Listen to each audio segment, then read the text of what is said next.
সময় ৭২-এ আপনাদের সবাইকে স্বাগতম। বিদায়ের আগে ডক্টর ইউনূস লাঞ্ছিত, এইমাত্র আটক। এইমাত্র হাজার হাজার জনতার সামনে হাসনাত আব্দুল্লাহকে কঠিন গণধোলাই। জুলাই সনদ বাস্তবায়ন না হলে ফ্যাসিবাদের পরিণতি বরণ করতে হতে পারে বললেন মিয়া গোলাম পরোয়ার। দায়িত্বশীল বিরোধী দল হিসেবে জামাত জনগণের সঙ্গে থাকবে বললেন শফিকুর রহমান। জুলাই সনদে শর্ত সাপেক্ষে স্বাক্ষর করেছি, কাল দুটো শপথ বললেন নাহিদ ইসলাম। জামাতের আমির নাহিদ ইসলামের বাসায় যে সাক্ষাতের পর এবার ইসলামী আন্দোলনের আমিরের বাসায় গেলেন তারেক রহমান। ঐক্যের অভাব ও সাংগঠনিক দুর্বলতায় সুযোগ কাজে লাগাতে পারেনি বিএনপি।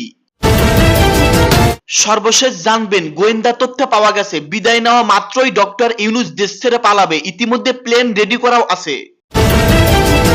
এতক্ষণ শুনলেন সংবাদ শিরোনাম, এখন শুনবেন বিস্তারিত। অস্থিরতা আর উত্তেজনায় কাঁপছে দেশ, একের পর এক নাটকীয় ঘটনা ঘটে চলেছে রাজপথে। আমাদের কাছে আসা সর্বশেষ তথ্য অনুযায়ী ডক্টর ইউনূসকে ঘিরে ছড়িয়ে পড়া গুজব এখন দাবানলের মতো ছড়িয়ে পড়েছে। শোনা যাচ্ছে শপথ গ্রহণ অনুষ্ঠানের পরপরই তিনি দেশ ত্যাগের পরিকল্পনা করেছেন। তবে বিক্ষোভকারীদের দাবি তাকে কোনোভাবেই দেশ ছাড়তে দেওয়া হবে না। পরিস্থিতি এতটাই উত্তপ্ত যে তাকে লাঞ্ছিত করে গ্রেপ্তার করা হতে পারে, এমন একটি আশঙ্কা চারদিকে বিচরণ করছে। এরই মধ্যে খবর পাওয়া যাচ্ছে ঢাকার এক মোড়ে গণধোলাইয়ের শিকার হয়েছেন রাজনৈতিক কর্মী হাসনাত আব্দুল্লাহ। উত্তেজিত জনতা তাকে ঘিরে ধরে আক্রমণ চালায়। আমরা যতটুকু জানতে পেরেছি, আব্দুল্লাহকে দীর্ঘক্ষণ চেষ্টার পর আইন শৃঙ্খলা বাহিনী উদ্ধার করে নিয়ে গেছে। তবে তার শারীরিক অবস্থা আশঙ্কাজনক। নিরাপত্তা ব্যবস্থা জোরদার করা হলেও সাধারণ মানুষের এই ক্ষোভ থামানো যাচ্ছে না। বিমানবন্দর থেকে শুরু করে সীমান্ত এলাকাগুলোতে নজরদারি বাড়ানো হয়েছে, যেন কোনো শীর্ষ পর্যায়ের ব্যক্তি দেশ ত্যাগ করতে না পারে। পরিস্থিতি প্রতি মুহূর্তে মন নিচ্ছে। ডক্টর ইউনূস কি শেষ পর্যন্ত দেশ ছাড়বেন নাকি গ্রেপ্তারের মুখে পড়বেন? হাসনাত আব্দুল্লাহর উপর এই আক্রমণের পর রাজনৈতিক সমীকরণ কোন দিকে মন নেয় তা দেখতে আমাদের সঙ্গেই থাকুন।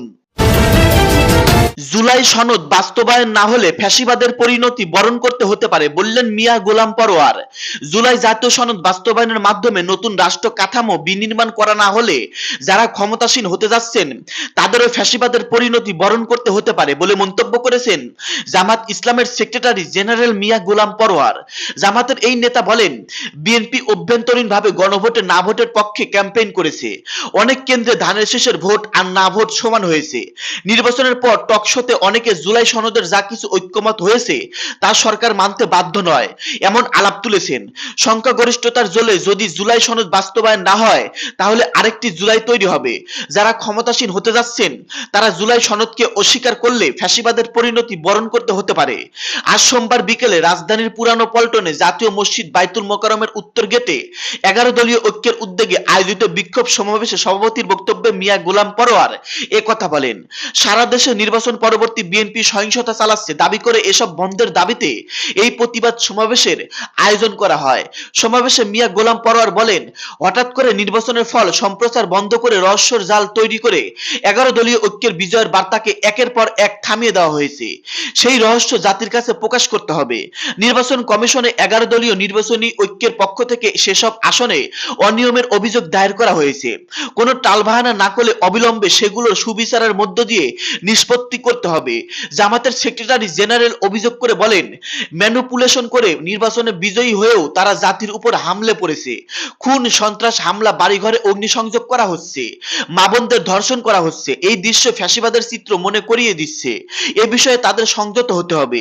নতুন সরকারের কাছে জুলাই গণ অভ্যুত্থানের শহীদদের হত্যার বিচার এবং ইনকিলাব মঞ্চের আহ্বায়ক শরীফ ওসমান বিন হাদি হত্যার বিচারের দাবি জানান তিনি। 12 ফেব্রুয়ারি নির্বাচনের মানুষের ব্যালটের অধিকারের সঙ্গে নির্মম তামাশা করা হয়েছে দাবি করে সমাবেশে প্রধান অতিথির বক্তব্যে বাংলাদেশ খেলাফত মজলিসের আমির মাওলানা মামুনুল হক বলেন, জুলাই বিপ্লব পরবর্তী বাংলাদেশের মানুষ তাদের ব্যালটের অধিকার ফিরে পাবে এমন আশা করেছিল, কিন্তু দুর্ভাগ্যজনকভাবে 12 ফেব্রুয়ারি নির্বাচন মানুষের ব্যালটের অধিকার সঙ্গে নির্মম তামাশা করা হয়েছে। সারাদিন শান্তিপূর্ণ নির্বাচনের প্রকাশ্যে নাটক সাজিয়ে সন্ধ্যার পর থেকে সূক্ষ্ম ইঞ্জিনিয়ারিং মাধ্যমে টার্গেটকৃত ব্যক্তিদের সংসদে যাওয়ার পথে প্রতিবন্ধকতা সৃষ্টি করা হয়েছে।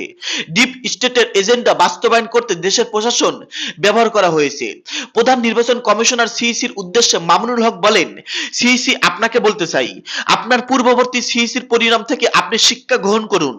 আমরা যে আপত্তি জানিয়েছি, সঠিক তদন্তের মাধ্যমে জনগণের ব্যালটের অধিকার যদি ফিরিয়ে না দেন, বাংলার মানুষ জোর করে তাদের অধিকার কেড়ে নেবে ইনশাল্লাহ।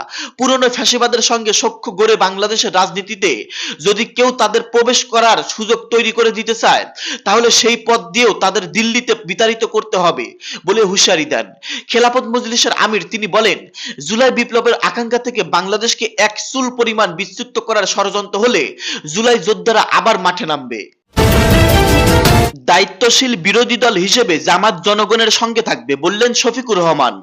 জামাত ইসলামের সংসদে যাওয়ার সিদ্ধান্ত নিয়েছে বলে জানিয়েছেন দলটির আমির শফিকুর রহমান। তিনি বলেছেন, বিগত সরকারের শাসনে প্রাতিষ্ঠানিক সব কাঠামো প্রায় ধ্বংস হয়ে গেছে। এগুলো ফিরিয়ে আনতে হলে সরকারি দলের দায়িত্ব বেশি, তাদের মূল ভূমিকা রাখতে হবে। দায়িত্বশীল বিরোধী দল হিসেবে জামাত জনগণের সঙ্গে থাকবে।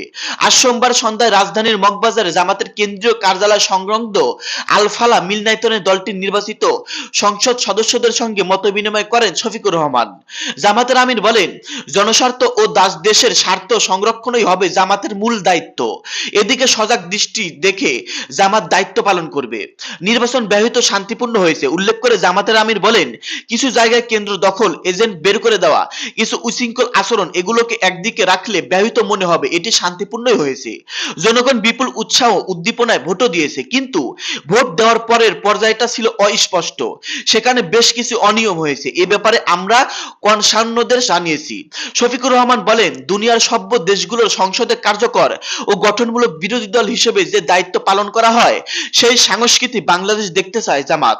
সংসদে বিরোধী দল যেন তার ন্যায্য অধিকার, কথা বলার অধিকার পায়, সেটি নিশ্চিত করতে হবে। জামাত নতুন সরকারের পাশে থাকবে উল্লেখ করে শফিকুর রহমান বলেন, হাতে হাত রেখে কাজ করা হবে, তবে স্বার্থ বিঘ্নিত হলে তাদের জামানত দায়িত্ব পালন করবে।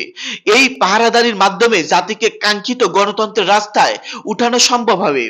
জামাতের আমির বলেন, সরকারি দল সুযোগ সৃষ্টি করলে আইন শৃঙ্খলা রক্ষা, জনগণের অধিকার সংরক্ষণ, জননিরাপত্তা নিশ্চিত ও সিন্ডিকেটের কবল থেকে জনগণকে রক্ষা করা সম্ভব হবে। এক্ষেত্রে জামাত সহযোগিতা করবে। শফিকুর রহমান বলেন, অতীতে দেশ সুষ্ঠু গণতন্ত্র প্রতিষ্ঠার পরিবেশ ছিল না। সমবেত প্রচেষ্টায় সরকারি দল ও বিরোধী দল দায়িত্বশীল আচরণ করলে গণতন্ত্র তার প্রাতিষ্ঠানিক রূপ পাবে, এর কোনো বিকল্প নেই। তবে এই পরিবেশ ফিরিয়ে আনা সহজ হবে না, অনেক চ্যালেঞ্জ আছে, এক্ষেত্রে সবার আন্তরিকতা থাকতে হবে। নির্বাচনের আগে জামাত জনগণের সামনে যেসব বিষয় নিয়ে কথা বলেছে, বিরোধী দল হিসেবে নিজেদের অবস্থান থেকে সবটুকু বাস্তবায়ন করার প্রতিশ্রুতি দিয়েছেন শফিকুর রহমান। তিনি বলেন, সুদিনে কিংবা দুর্দিনে জামাত সবসময় জনগণের সঙ্গে থাকবে।